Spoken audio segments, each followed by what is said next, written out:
Hi, I'm Mr. Oaks. I'm going to go through writing a multi-step equation for a real-world situation. And this one is a little tricky. Christine takes classes at both Westwood Community College and Pinewood Community College.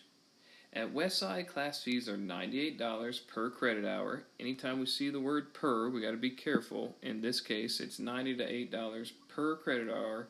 That means that it's going to be multiplication problem, like 98 times however many credit hours she has. At Pinewood, her class fees are a little bit more expensive. They're $115 per credit hour. Now, here's the key. Christine is taking a combined total of 20 credit hours at the two schools. So we know that she's taking 20 credit hours. If she's doing 5 hours at Westside, then how many hours would she have at Pinewood? If she's doing 5 at Westside, that would mean that she would have 15, because 5 at Pinewood plus 15 at Westside would equal the total of 20. But we don't know how many she has in general, right? So we got to figure that out. Suppose that she is taking W credit hours at Westside. If she's got W credit hours, okay? So we know when we add them together it equals W.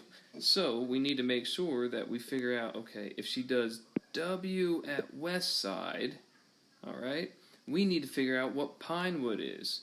Well, the total together is 20.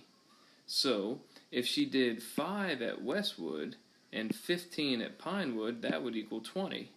Well, to get backwards, we have to basically subtract. So here's the deal. You got to say that it's 20 minus W. This part right here is how much she does at Pinewood. Now let's make sure that works. If it was 5 at W, you plug a 5 in for W, and 20 minus 5, 20 minus 5 would equal 15. Alright, cool. So we've got that part. That's just some work for us to do. Now it becomes kind of easy, right? We want to write an expression for the combined total dollar amount she pays.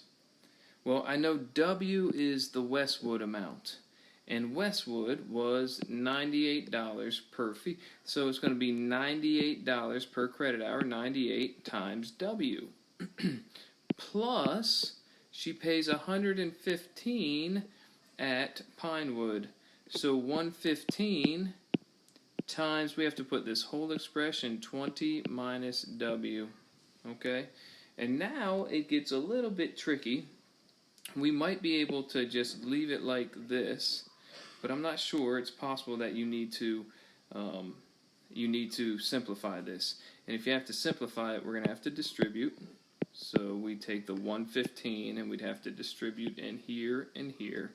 So 20 times 115 is going to give us 2,300, I believe, minus 115W. And when I put those like terms together, I got 98W and negative 115W. When I put those together, that's just a subtraction problem. You might need to check my math, but I believe it's negative 17W plus 2,300. So if they make you simplify, that would be your answer.